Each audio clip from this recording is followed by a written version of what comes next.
किसान साथियों, राम राम। आशा करता हूँ आप सब ठीक ठाक हो। साथियों, आज मैं आपको ट्यूबवेल के पानी को ठीक कैसे करें, ट्यूबवेल का पानी जो अपनी ज़मीन का पीएच लगातार घटा रहा है, ज़मीन को कमज़ोर कर रहा है, उसको ठीक करने का सीधा सीधा डेमो दिखाने जा रहा हूँ। मेरे हाथ में दो यंत्र हैं, एक पीएच मीटर है और एक टीडीएस मीटर है। मैं आपको बताऊंगा कि दोनों ही चीज़ों का इस्तेमाल यदि हम ठीक ढंग से करते हैं तो ये दोनों ही मीटर हमें क्या बताते हैं, और ट्यूबवेल के पानी के अंदर हमें क्या मिलाना चाहिए कि हमारी ज़मीन कतई खराब न हो और लंबे समय तक उपजाऊ बनी रहे। साथियों, इसी तरह की जानकारी जो मौके के ऊपर डेमो करके सीधा किसानों तक पहुंचाने की कोशिश करता हूं, किसानों को बात बताने की कोशिश करता हूं ताकि वो अपनी ज़मीन को सुरक्षित रख सकें। इसलिए कृपया करके यदि आपको इसी तरह की जानकारी की जरूरत है तो आप इस चैनल के साथ जुड़े, सब्सक्राइब करें, सामने वाली घंटी का बटन दबाएं और अपने दोस्तों तक शेयर जरूर करें साथियों, क्योंकि हर किसान को इस बात का पता चलना चाहिए कि ट्यूबवेल का पानी का इस्तेमाल करते समय है किन किन बातों का ध्यान रखना चाहिए। अब देखिए लाइव जो हम कर रहे हैं, इसके अंदर आपको मैं बता दूं नहर का पानी है। ये जो डिब्बा है इसके अंदर नहर का पानी है, फिटकड़ी और चूना है। इसके अंदर प्योर ट्यूबवेल का पानी है। इसके अंदर ट्यूबवेल के पानी के अंदर चूना और फिटकड़ी है, और इसके अंदर है ट्यूबवेल के पानी के अंदर फिटकड़ी। साथियों, हम इस बात को चेक करने जा रहे हैं कि इन चीज़ों के इस्तेमाल से हमारी ज़मीन के ऊपर किस चीज़ का असर पड़ता है, क्या मिलाना चाहिए ताकि हमें पानी से किसी प्रकार का नुकसान न हो। मैं आपको सबसे पहले बता देना चाहता हूँ कि नहर के पानी का टीडीएस है 132 भाई, 132-30 के करीब। हाँ 132। ये पानी एकदम ओके है। पीएच है इसका 4 और 5 के बीच में। ये पानी जो नहर का लिया गया है, जो वाटर वर्क्स की सप्लाई का है, वो पानी इसमें लिया गया है।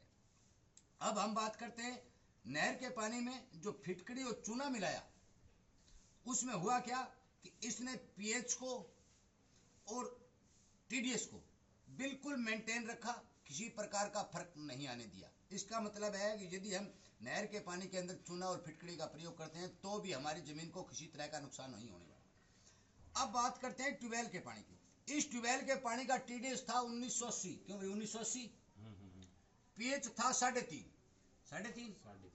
अब हमने क्या किया कि इसके अंदर चूना और फिटकड़ी मिलाया। इसका टीडीएस हो गया 1800, टीडीएस 1800, और पीएच हो गया 4।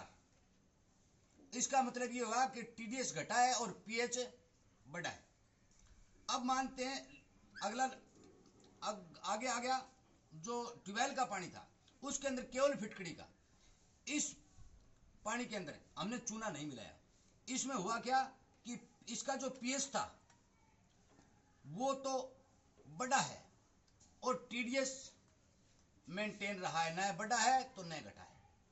साथियों, इससे ये बातचीत होती है कि यदि हम ट्यूबवेलों का पानी लगाते हैं तो हमारी ज़मीनें कमज़ोर होती हैं और लगातार पीएच घटता रहता है। परंतु यदि हम फिटकड़ी का इस्तेमाल करेंगे तो फिटकड़ी के इस्तेमाल से मीटर के माध्यम से हमने चेक किया तो ज़मीन का पीएच बढ़ा है तो ज़मीन कमज़ोर नहीं होगी।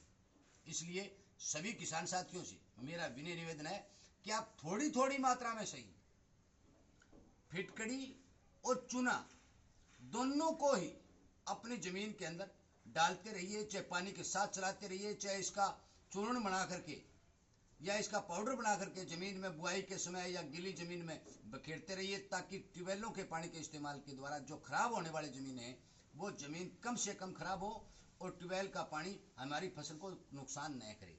इसलिए कृपया करके साथियों, हमारा वीडियो बनाने का यही उद्देश्य था कि यदि आपको समझ में नहीं आया तो आप सीधी सी बात समझ लें कि यदि आप नहर का पानी लगाते हैं तो उसके अंदर आपको चूना और फिटकड़ी दोनों डालनी पड़ेगी। अकेले नहर के पानी में फिटकड़ी नहीं डालनी है, क्योंकि अकेले नहर के पानी में बिना चूने के यदि आप फिटकड़ी मिलाएंगे तो वो टीडीएस को बढ़ाएगी।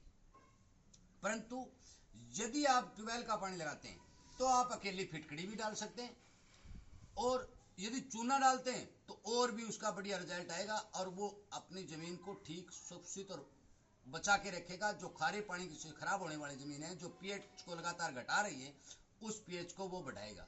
इसलिए कृपया करके इस जानकारी को हर एक किसान तक पहुंचाएं, ताकि वो किसान भी अपने खेत के अंदर इन दोनों चीज़ों का इस्तेमाल कर सके। साथियों, कई बार किसान क्या करता है कि 50 किलो ले आता है और वो एक साथ चला देता है। साथियों, इस तरह से नहीं करना है। धीरे धीरे धीरे धीरे किलो 2 किलो के हिसाब से अपने खेत के अंदर फिटकड़ी और चूने का प्रयोग करिए, ताकि आपकी ज़मीन की उपजाऊ शक्ति बनी रहे। ट्यूबवेलों के खारे पानी से आपकी ज़मीन को ज़्यादा नुकसान न हो। साथियों, चैनल को लाइक करने, सब्सक्राइब करने, अपने दोस्तों तक शेयर करने के लिए आपका बहुत बहुत धन्यवाद। जो